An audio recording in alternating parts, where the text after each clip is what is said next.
over, Mackenzie. Okay, here we go. Welcome back, everyone. We're ready to start our last session of the day before our awards ceremony. So this session is all about ecosystem resilience. So I'm going to pass it over to our session moderator for this afternoon, Emily Postrero, another wonderful colleague of mine, and she's going to take it away with leading this session. Thanks, Em. Okay, good afternoon, everyone. Thanks, Mackenzie, for passing it on. My name is Emily Postrero, and I am a Program Development Coordinator at the Invasive Species Center. Really hope you guys have all been enjoying the forum proceedings so far. We do look forward to getting your feedback after the event through a short survey. It's going to be sent through Zoom, so please stay tuned for that. As Mackenzie mentioned, I'm going to be your moderator for session 1C, Ecosystem Resilience. And following this session, there will be the first annual ISC Awards ceremony, which is going to start at 3:45. Just please make sure you use the Q&A feature to post your questions. And after each individual's presentation, there will be a Q&A, and we'll have our presenters address as many questions as possible. So I'm going to welcome Steve Hounsell for the first topic. He's presenting on the role of invasive species management in conserving biodiversity. So Steve is the chair of the Ontario Biodiversity Council. He's a retired biologist who spent his career with Ontario Power Generation and the former Ontario Hydro, where he managed their biodiversity programs. He also developed and managed an award-winning program linking climate change mitigation and adaptation with biodiversity conservation. Steve, an ardent supporter of sustainability and the conservation of biodiversity, is the past president of Forests Ontario and a past president of Ontario Nature. Steve is also a past director of the Algonquin to Adirondacks Collaborative and a founding director of the Natural Step Canada and the Canadian Business and Biodiversity Council. Welcome, Steve. Thank you very much, Emily, for that very kind introduction.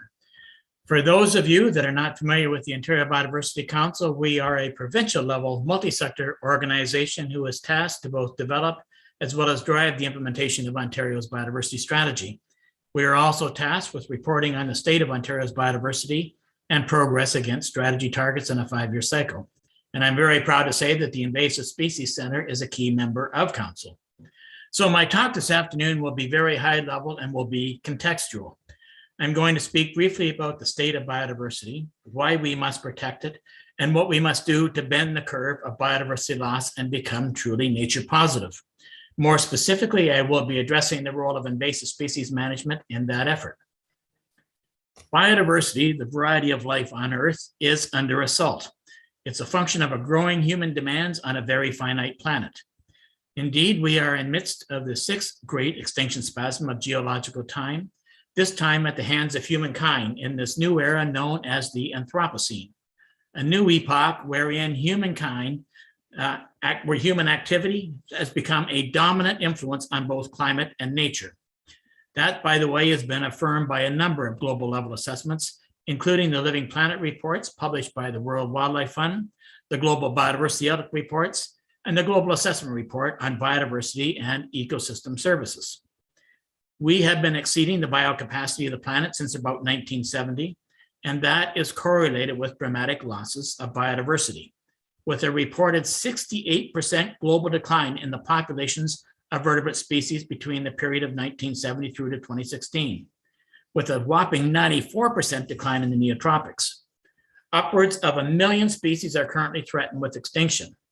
Not surprisingly, we have also witnessed the acute decline of ecosystem services to sustain us as a society.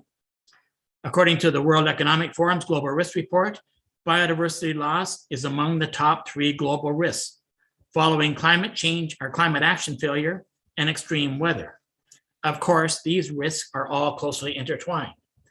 They go on to say that 44% of global urban GDP is at risk because of the degradation of biodiversity, the natural capital and infrastructure upon which we depend. Canada, although much better off than many other nations, is not exempt from biodiversity loss. In that regard, the World Wildlife Fund's Canada's Living Planet report revealed a 59% decline of Canadian species at risk since 1970, in spite of recovery efforts. Last December, the Ontario Biodiversity Council released our 3rd State of Ontario's Biodiversity Report. The same basic story holds true for Ontario as well, although we are still better off than many other parts of the world. The results are mixed, with both positive trends in terms of engaging people about biodiversity and reducing threats to biodiversity, and unfortunately negative trends as well, relative to enhancing resilience. Overall, pressures are greatest in the mixed-wood plains of southern Ontario, south and east of the Canadian Shield, where the vast majority of us live and where habitats have undergone the greatest loss and change. We are still losing wetlands in this region, in spite of a provincial wetlands conservation strategy that was actually canceled by the current provincial government. The same is true for our forests, where we've experienced a net loss of 38,000 hectares of forest to other land uses. Our great afforestation efforts are not keeping pace with deforestation. Pressures tend to decline as you go further north, with the notable exception of climate change impacts, which become more acute. The good news is there has been a slight increase of natural cover on the shield. In terms of species response, 72% of reptile species and 68% of freshwater mussels in Ontario are of conservation concern. 69% of mosses are deemed as vulnerable. That, of course, is troublesome. The good news is that some 80% of mammals and currently assessed insect species are classified as secure. So what are the key drivers for biodiversity loss? Habitat loss for competing land use is still the greatest driver for biodiversity loss at virtually all scales, from the global down to the local. Invasive species, such as emerald ash borer, among many others that we've been discussing, is another great threat costing both society and nature greatly, both in Ontario and globally. Pollution continues to be a threat, and notably in developing countries, but here as well. Overharvesting is an immense global issue, but fortunately not so much here in Ontario. And climate change, which acts as an accelerator for biodiversity loss. It can also remove thermal barriers, enabling the further spread of invasive species and eruptive native species like the mountain pine beetle.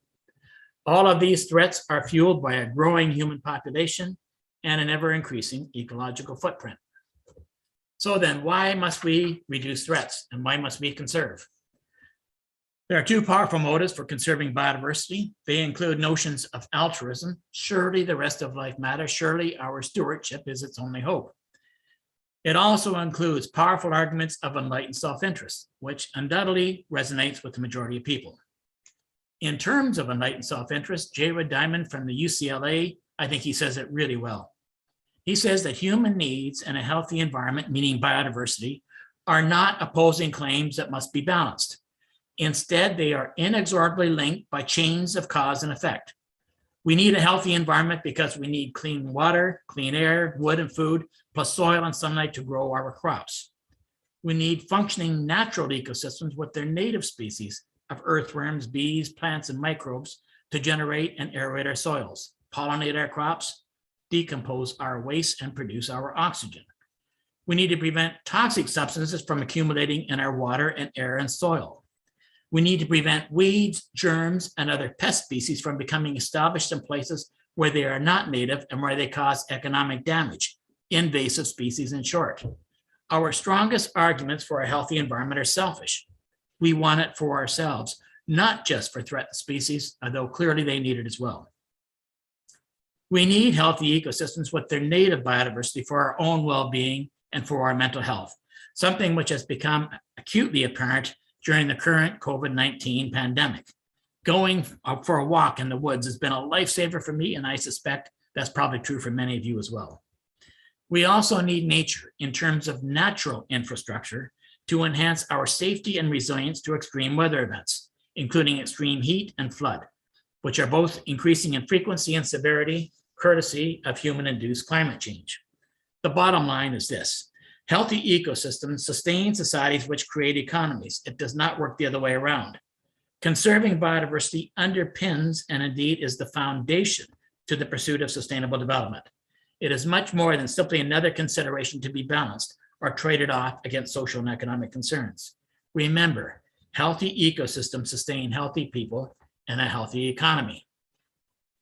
So then, what must we do to bend the curve of biodiversity loss? Transformative change is needed towards a nature-positive world, living in harmony within nature. And how do we do this?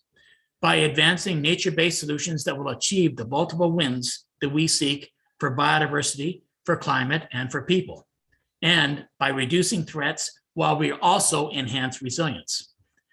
Based on our recent Ontario Biodiversity Summit that was held last year, the key priority actions include, first and foremost, protect.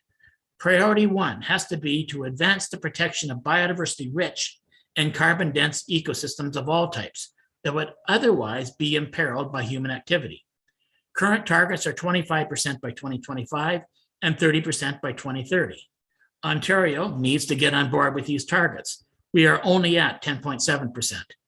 Leading edge science suggests that this is a minimum target for protection, and depending upon geographical context, it could be between 50 to 70%.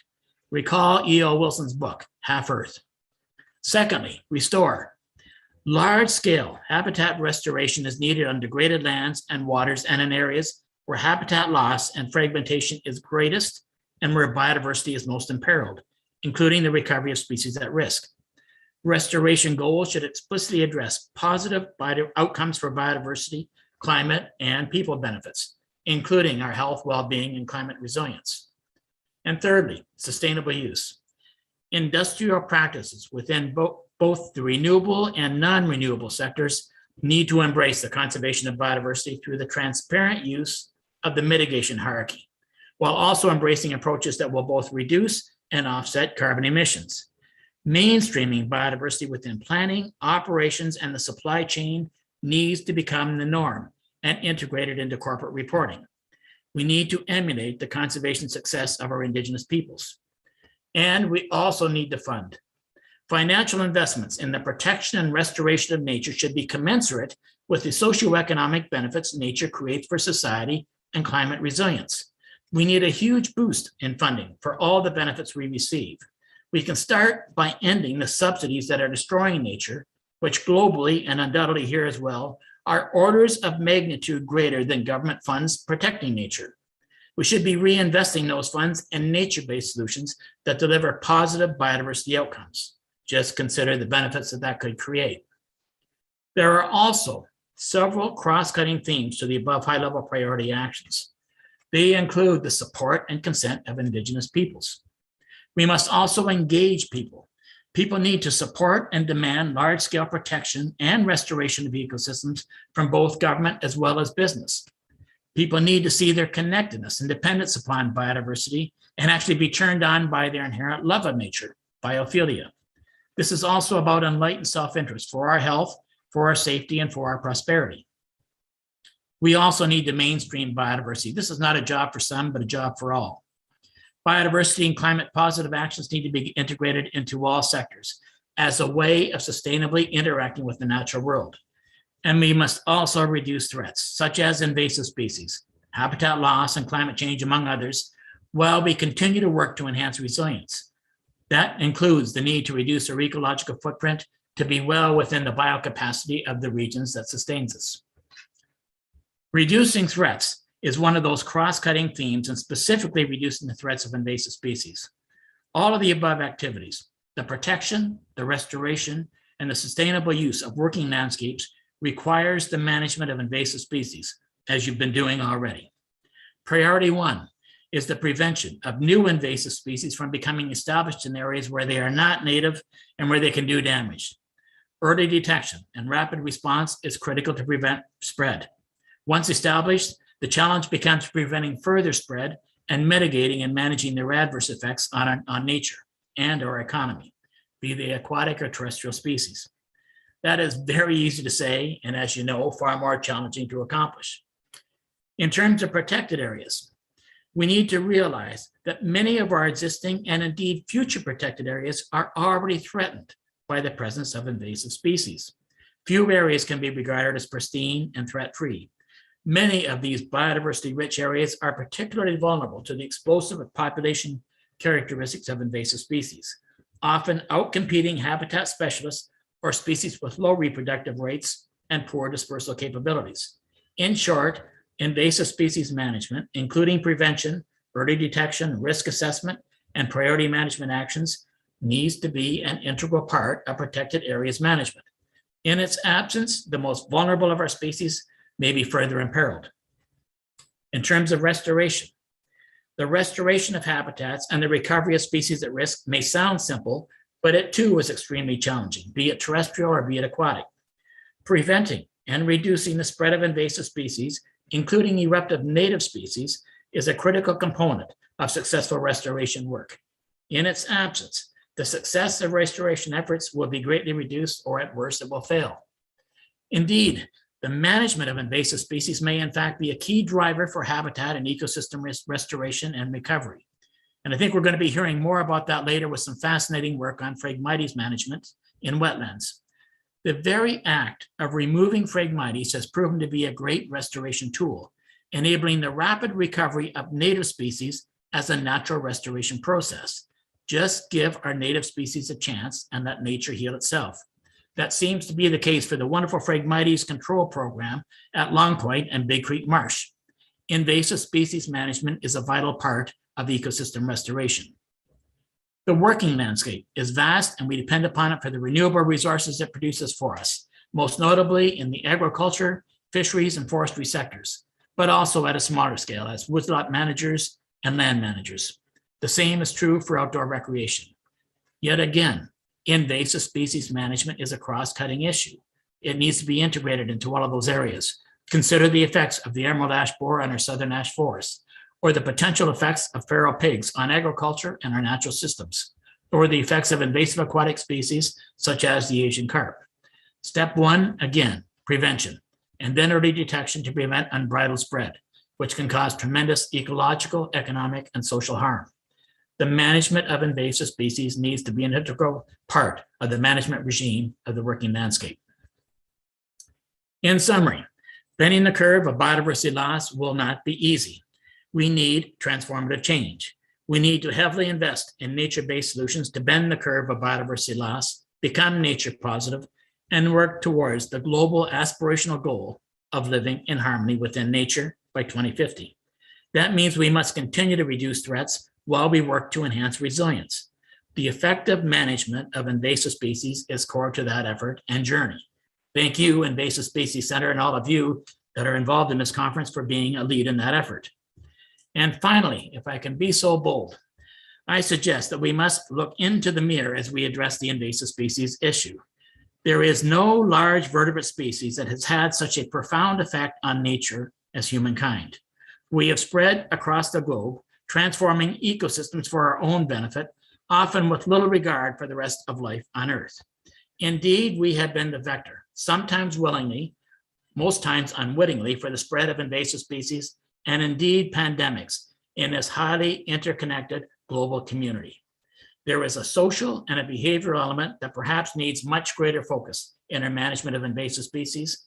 And of course, that pertains to us. And thank you.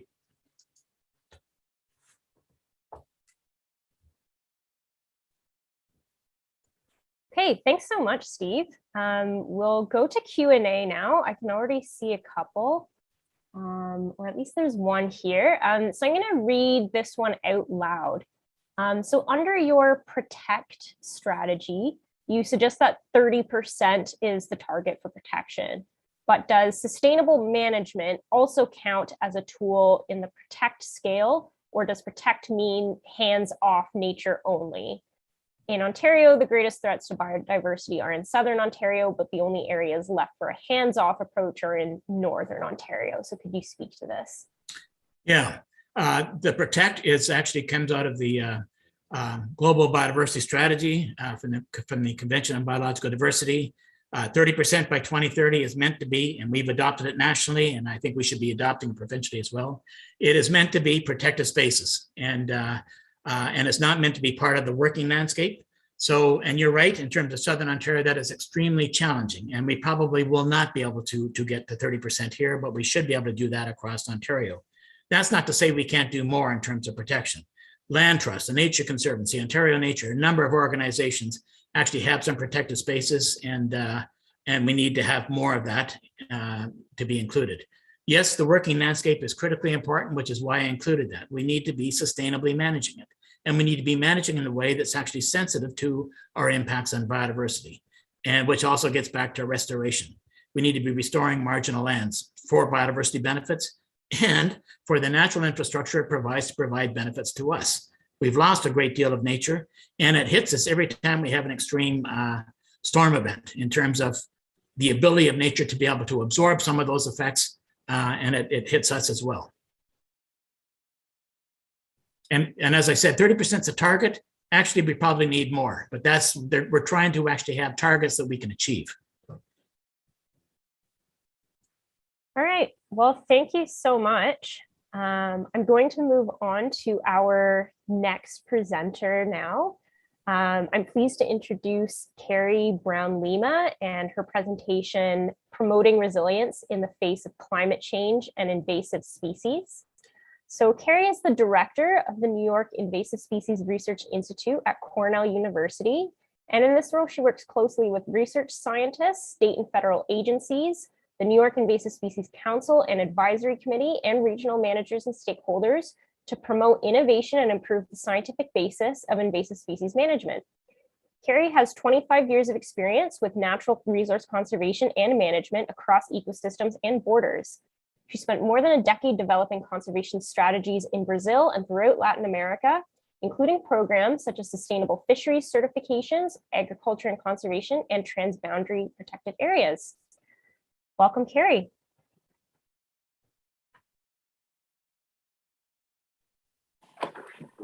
Hi, everyone. Thanks so much, Emily, for the introduction. And it's such a pleasure to be here and to be a part of this really great forum that you're coordinating. So thanks so much for the invitation. Thank you all for coming to listen. So before I get started on my talk, Promoting Resilience in the Face of Climate Change and Invasive Species, I'd like to give a shout out to my collaborators at the Northeast Regional Invasive Species and Climate Change Management Network, because a lot of what I'm presenting today is actually a collaborative effort of work we've all been doing together. And I'd also just wanted to point out what I'd really like to do is set a framework for all of us to think about how climate change and invasive species are interacting, and then how we can think about resilience in the face of these changes. So I'm going to start out by just giving a very, very light overview of some of the indicators of climate change that are relevant to our conversation today. So this is in no means a class on climate change, but just to point out some of the key indicators that we need to be thinking about. So all of us have heard about rising CO2 levels, although CO2 is an important greenhouse gas. It's been rising to levels that are unacceptable and promoting climate change. Our average temperatures are on the rise, and we're seeing a change of 2 to 5 degree average over the next 50 years. Our seasons are shifting. We are having earlier springs, later winter arriving, and less snow and ice cover. And these mild winters are really promoting this longer frost-free and growing season across the nation, particularly out in the West. But in the Northeast, we're also seeing these earlier spring snowmelts, less snow overall. Our lake ice is forming later, melting earlier, really impacting our winter sports and fun, and also giving an advantage to invasives. We're seeing increasing frequency of temperature and precipitation extremes, and also extreme weather events like hurricanes, floods, heat waves, and droughts that are leading to fires out west. And together, these changes that are a result of climate change are giving invasive species a further competitive edge. If anyone has taken their basic biology class in high school, you'll know that plants do love CO2, and higher CO2 levels actually promotes faster and greater plant growth. You can see from this series of photos, as the ambient CO2 level is higher, the same tree is able to grow faster and taller. And while all plants do better in higher CO2 levels, invasive plants are actually able to take advantage of that CO2 more. And this work by my colleague Cascade Sorte out in California showed that when compared to natives and invasives plants, they actually had a greater advantage and took advantage more of the CO2 than the native species were able to. climate change and the warming temperatures are actually creating new pathways for invasive species introduction that are coming from Asia, particularly to the Northeast, when we're thinking about this new direct line. So species can get here faster, kind of on a direct flight to, or a direct ship to our region. And this warming temperatures and these milder winters are giving us these earlier springs. But one of the things that's really makes invasive species so spectacular is their ability to adapt to changing conditions. That's why they're able to be invasive in the new environments that they're being introduced into. And while native species can sometimes adapt and green up a little sooner, invasive species can really get the jumping start on in the spring, and they can take up the resources and shade out natives that would be coming along after them. That's not just happening in a terrestrial environment. These warmer temperatures are also giving competitive advantages to some aquatic species. For example, brown trout and brook trout under cool water conditions are able to compete more on an equal playing field. But as soon as the water gets a little bit warmer, brook trout can't compete for habitat and resources with brown trout in the way they could previously. And we're also seeing that with plant species.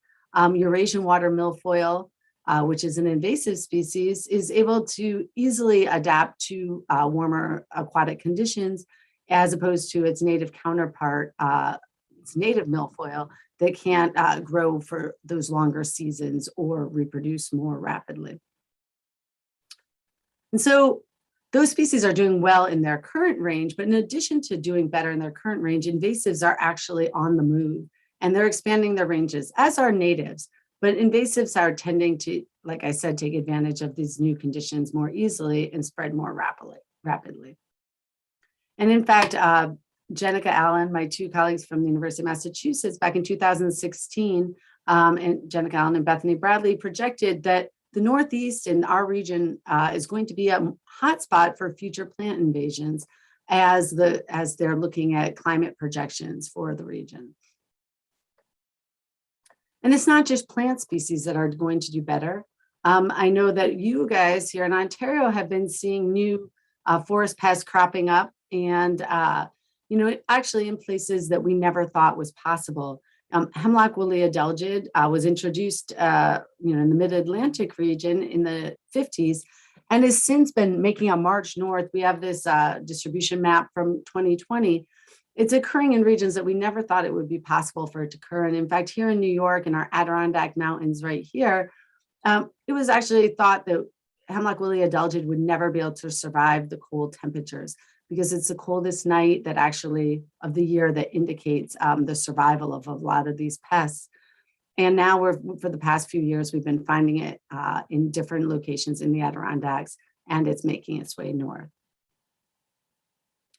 I also mentioned that there's going to be changes in the ice cover and ice melting, and a particular species that's impacted by that and able to flourish after there's not really the same kind of ice scouring that there would have been previously. Now Didymo, it's also known as rock snot, which is kind of gross, but is now able to thrive in streams in places it wasn't previously. And it's thought it's because of the removal of this ice scouring effect. And in addition to plants expanding their ranges, pests expanding their ranges, we're also seeing diseases being able to be more impactful, and disease vectors able to survive farther north than previously thought possible. The Asian tiger mosquito that carries diseases such as dengue is now able to survive farther north and also bring its diseases along with it. And wildlife diseases such as white nose syndrome is also able to spread more rapidly and be more impactful under warmer climates. And I should just throw in the caveat that this is not universal, that every species will do better under warmer climates. There are species that are actually retracting their ranges because of the warmer temperatures. And for example, we were talking about this red up here in the Northeast and the upper Midwest, but there is this predicted blue where we might see that some of the species that are already here might not be able to do as well under warmer climate. And actually we're seeing that with the formerly known as the gypsy moth caterpillar, the European gypsy moth, are actually retracting farther north because they can't deal with the warmer climate that's taking place farther south.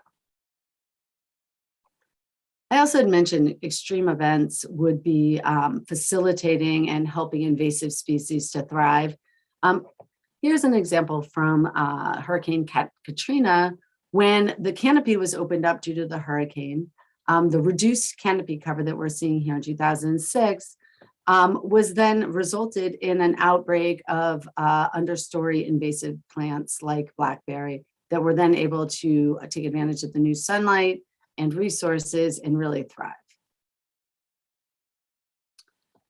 And we're also, as we were thinking about the warmer climate plus drought, for example, there was a really cool study that Steve Frank from North Carolina State University, and it was I believe his graduate student at the time, Adam Dale, who's now at University of Florida, conducted this cool study where they actually used cities as to simulate a higher temperature that we're predicting to see in the future, so a couple degrees warmer. And they took these maple trees and they also prevented them from getting water to simulate drought. And they compared them to outside the city where it was a couple degrees cooler, and they didn't allow the tree, and they allowed the trees to have water. And this gloomy scale that they were studying, it's actually a native pest, but it was just as an example of how climate impacts pest impacts, influences pest impacts. They found that the warmer, more drought-stressed trees harbored more pests than the cooler, less drought-stressed trees.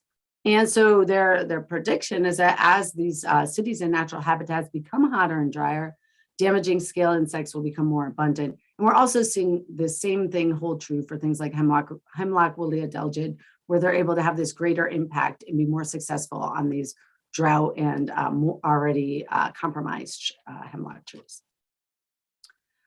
Additional considerations that we should be thinking about in terms of climate change is that as the climate warms and becomes more not as rigid, we're seeing species that are among our native species right now in kind of a harmless way, these non-native species that are there, they're not invasive, but a lot of times their growth has actually been limited by biotic or abiotic conditions. And once those conditions change, these species are able to become more populated with a higher abundance, and they're taking over areas and doing damage that they weren't previously doing. So we call these sleeper species that are able to wake up under the new climate conditions.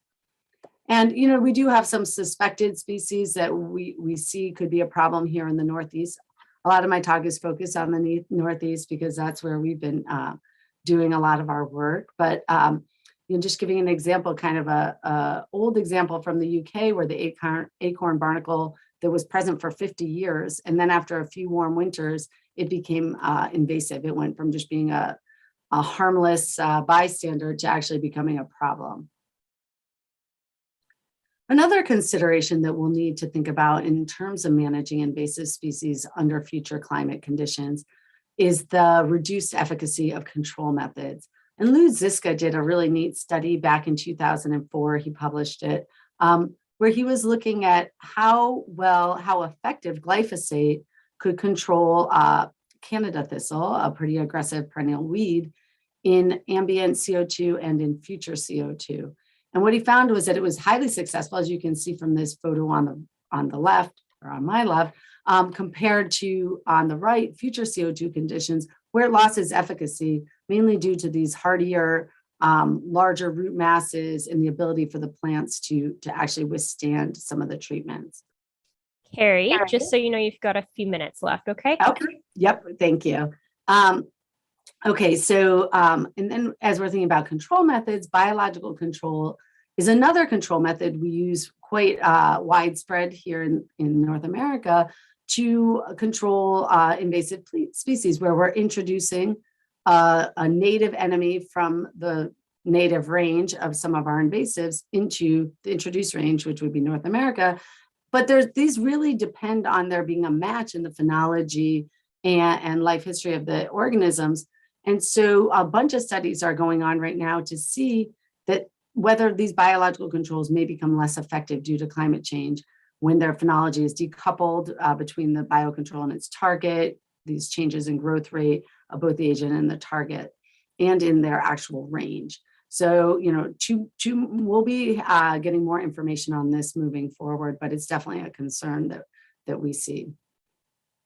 In addition to climate change impacting invasive species, we also are starting to see that invasive species can contribute to climate change, or at least climate change mitigation efforts. We're seeing reduction in our forests across the continent, and we're losing a lot of biomass that could be used to sequester carbon. And we're losing this biomass due to forest pests like the mountain pine beetle is a great example of really widespread loss of forest. And a bunch of studies are actually looking at that right now. There was one recently published that I don't show here by Brendan Quarian, who was here at Cornell University for a while, really trying to quantify what those impacts are on our ability to sequester carbon. And finally, one thing that people are talking about a lot and really thinking about what are we going to do about this, is we're starting to see some natives become problematic under changing climate and shifting their range and almost acting in a way an invasive would. An example of that's black locust. And we've coined this nuisance neonatives. There's a great paper that just came out in Nature Communications recently by some of my colleagues that work with the risk. And so we really need to keep an eye out and start thinking about what we're going to do about those species. So just wrapping up that piece, we really are seeing invasives emerging earlier, and we're seeing all these other effects that that I just discussed that we're really going to have to consider when we think about our management issues. And so when we bring our management decisions, so when we bring together climate change and invasive species together, we're really seeing these impacts, and increasing resilience is one of those things that we always hear people talking about as a management approach to keep our ecosystems healthy and to persist despite some of these issues that these impacts that we're seeing from climate change and invasives. And so just, for the purpose of this conversation, we're defining resilience as the ability of an ecosystem to experience disturbances or environmental change without changing to a fundamentally different state. But resilience isn't the only strategy. Resilience actually falls on a spectrum, ranging from resistance to transformation.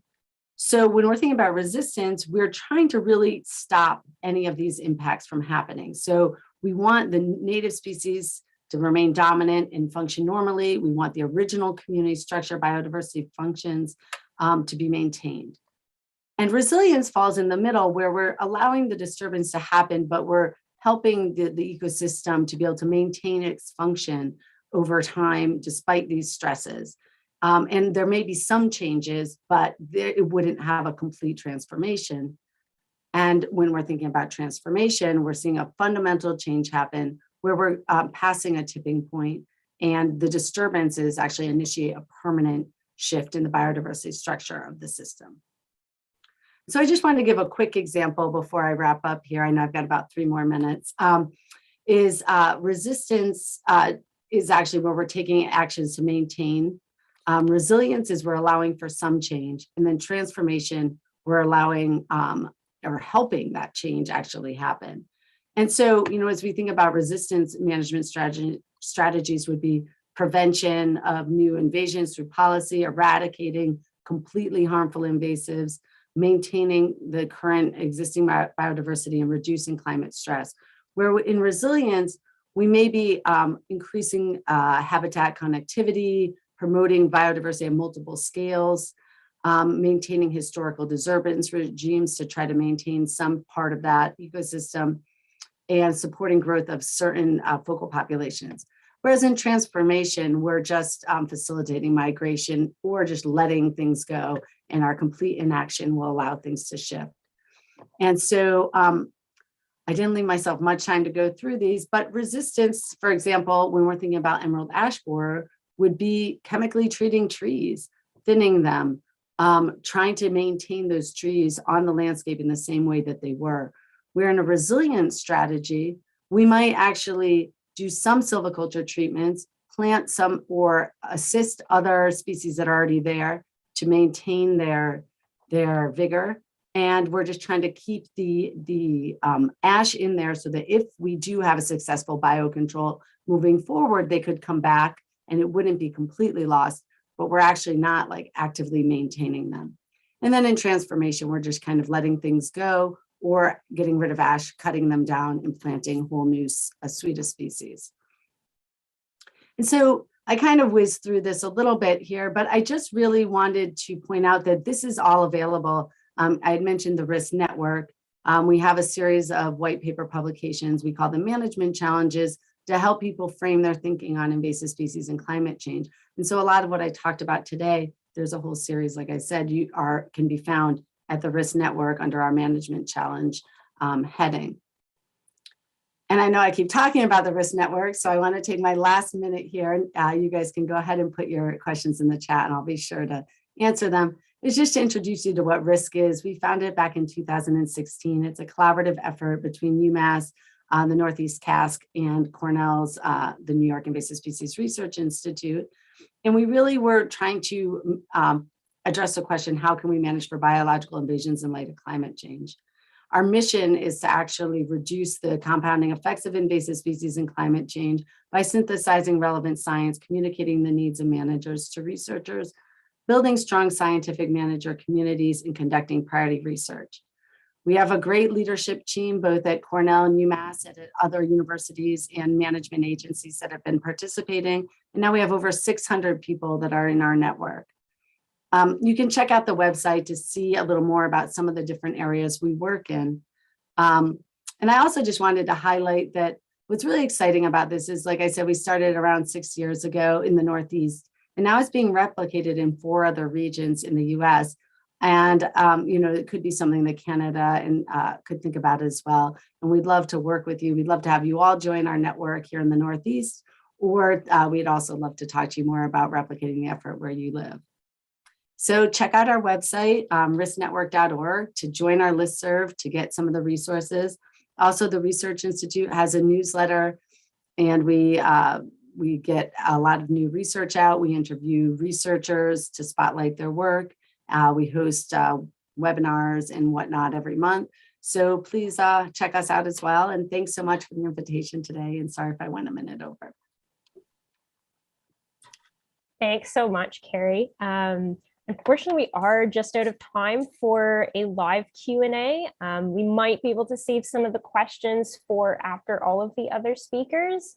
But Carrie, if you do want to take a look at the Q&A, and if you wanted to type in some answers, you're welcome to do that.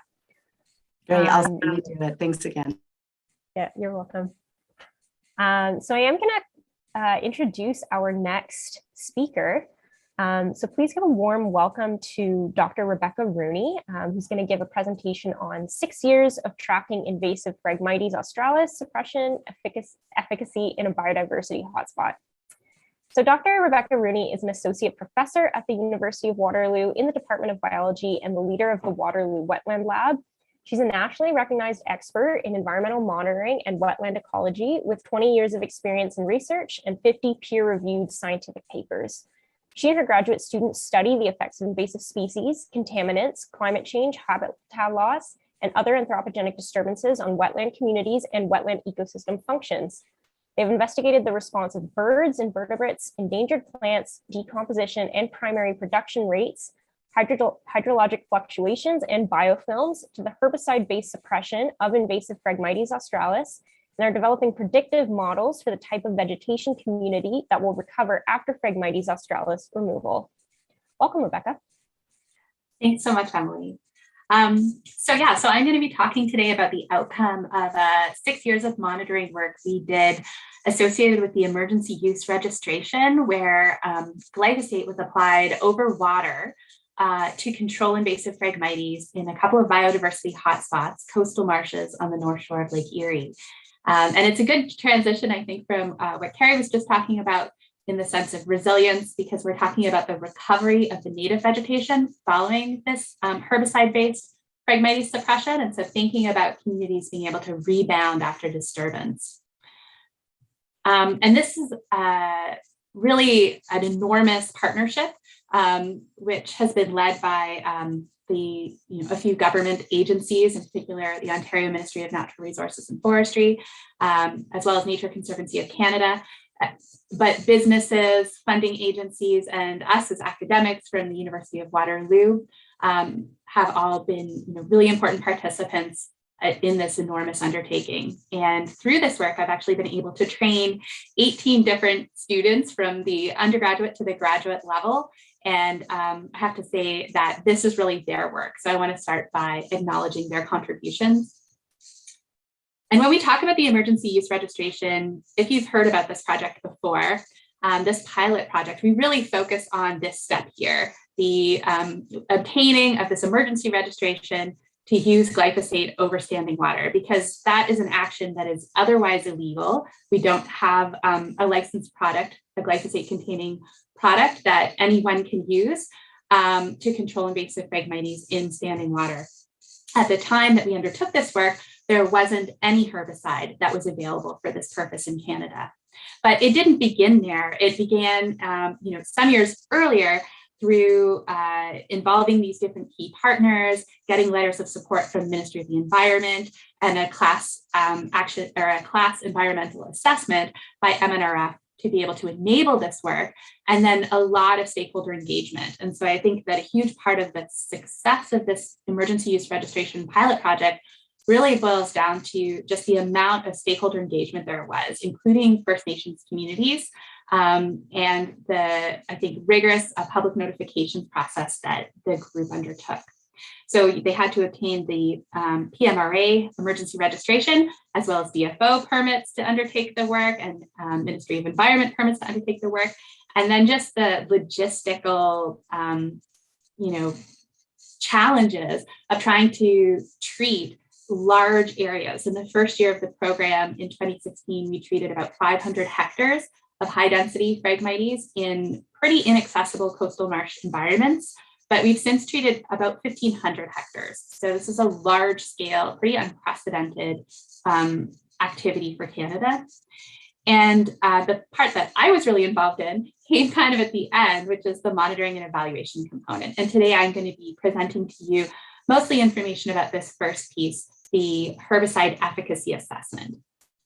So the treatment plan was that we would apply herbicide, the glyphosate containing herbicide, in the form of Roundup Custom for aquatic and terrestrial use. So this is not a product that's available in Canada, except under this emergency use registration. And it was combined with water-safe surfactant.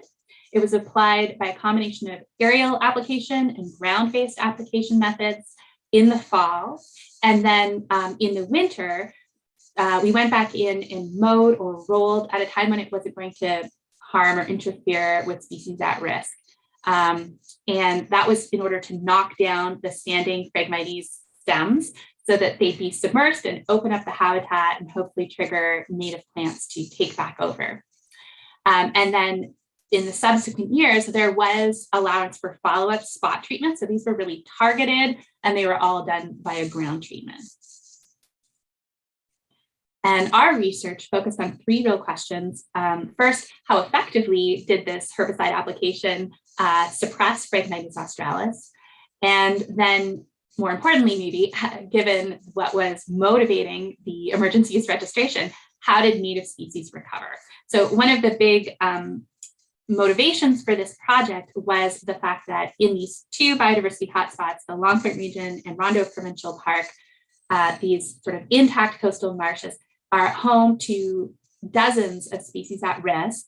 And there was mounting evidence that invasive Phragmites is causing direct harm to those species at risk, to turtles and to amphibians, to birds, and to plant species at risk, all directly threatened by this ongoing invasion, which began in the 90s.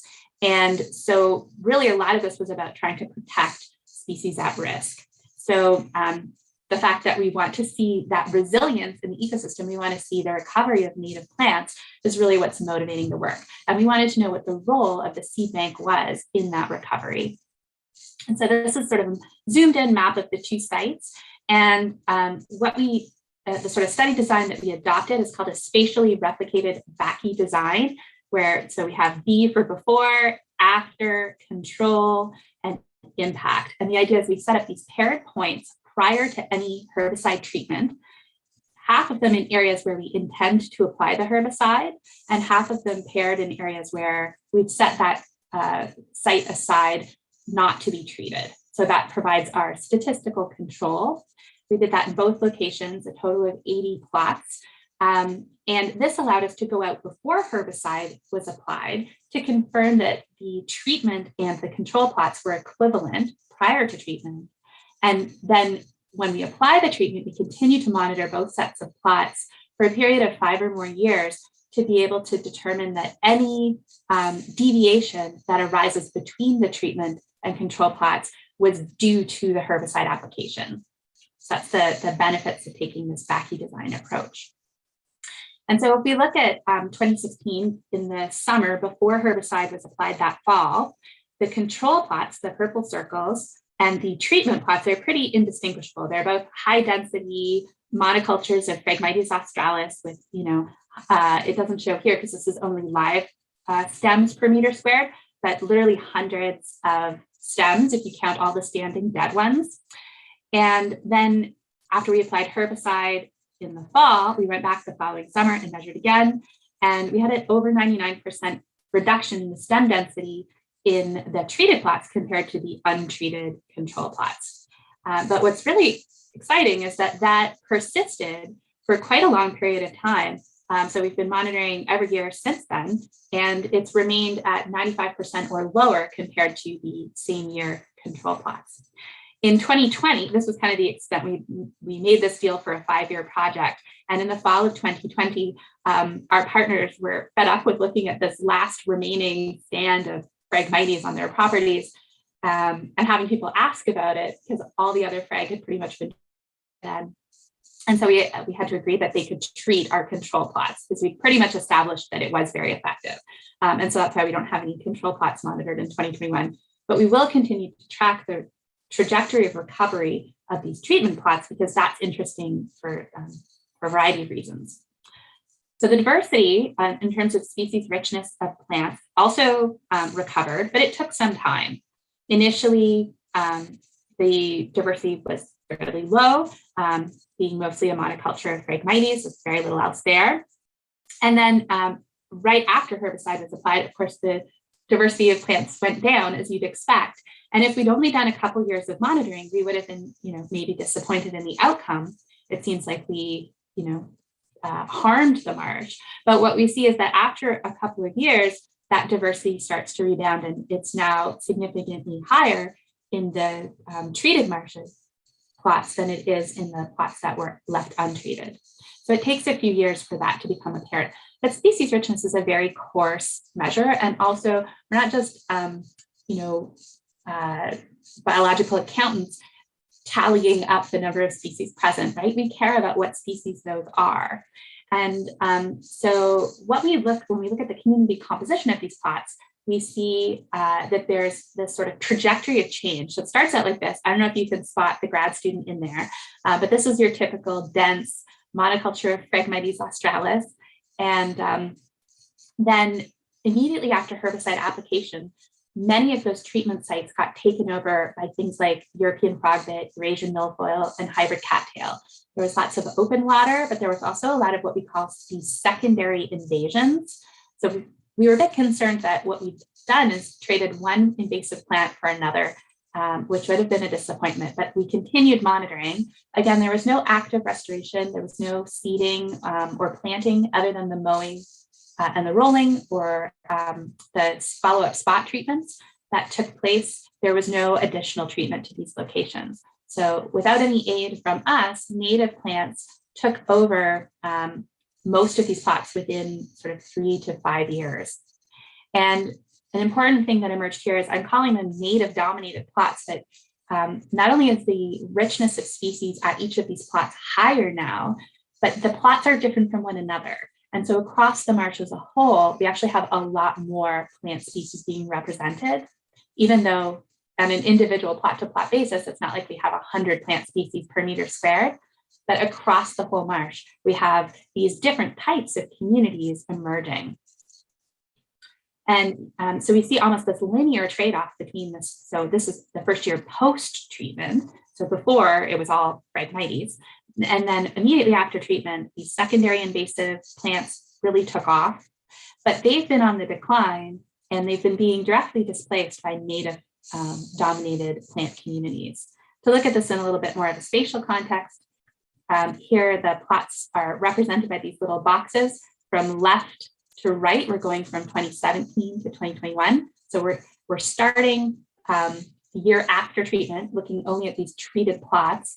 And you can see that they transition from the secondary invasive species dominated communities to native dominated communities at almost all of the plots within 2 to 3 years. This is that in the Long Point region. The same was true in Phragmites. We had one plot where Phragmites australis returned and hasn't been eliminated yet, but most of them are following the same trajectory of change. And we actually expanded this study, adding another 40 plots, 20 that were ground treated and 20 that were aerially treated to compare application methods. And we see the same trend in those additional 40 plots as well. Rebecca, you've just got a few minutes left, okay? Thanks. So we see over the course of this study, which started in 2016, we've been in this period on Lake Erie of really high water levels. And that's a natural cycle that goes on in the lake. But we're now entering a period when lake levels are starting to go down. And this is important because, as I said, we didn't do any seeding or planting after herbicide application. Mostly the plants that are there either were generated from vegetative propagation or from the seed bank. And the seed bank is a sort of minor contributor from flooded soils. It really gets triggered when the soil gets exposed to the air. So as the lake levels come down, we expose more and more soil. We're really concerned about what's going to happen. And we knew that low lake levels were a critical piece in what allowed Phragmites to take over these marshes in the 90s and the early 2000s. And so the concern is that, we've invested millions of dollars, all of this effort in eliminating Phragmites, and now it's just going to come back when the lake levels drop. So to try to understand the role of the seed bank and whether there's a large portion of Phragmites lurking there, ready to recolonize these treated areas, we undertook a Seabank experiment where we collected soil from treated plots, treated 1 to 2 years prior, control plots that were still dominated by Phragmites, or these reference plots, which were like remnant vegetation that hadn't been invaded by Phrag. And we grew them up in the greenhouse under 2 different treatments. One flooded with 2 or 4 centimeters of water, and the other just moist soil, kind of mimicking what we expect to happen when the lake levels drop. And we saw a lot of different species emerge from the seed bank. We saw a lot of Phrag emerge from the seed bank. But interestingly, the Phrag was mainly emerging from the control plots that had not yet been treated, and only where the water, where the soil was moist. So even 3 to 4 centimeters of water is enough to suppress the germination of Phrag seeds. And the Phrag seeds don't seem to be viable for very long, because in the treated plots, treated just 1 to 2 years ago, we're no different than we find in areas that aren't invaded at all, even in those moist soil treatments.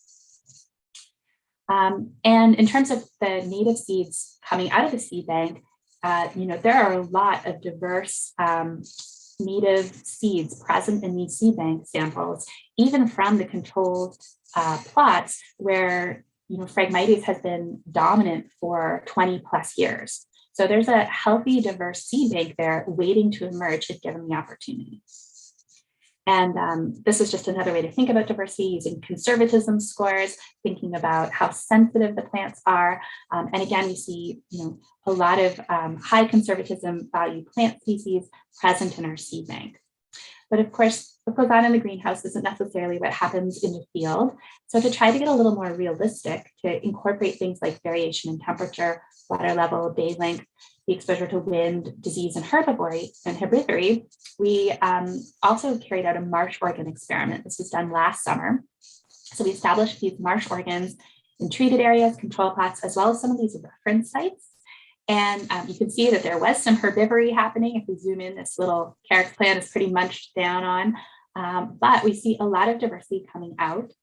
And this is hot off the presses, which is why it's such a kind of ugly figure. But, we're seeing really the same results that we were finding in the greenhouse, with those sites that haven't been treated yet, having a lot of viable Phragmites in the seed bank ready to emerge, and treated sites, even just a year or 2 prior, are no different from reference conditions that were never invaded.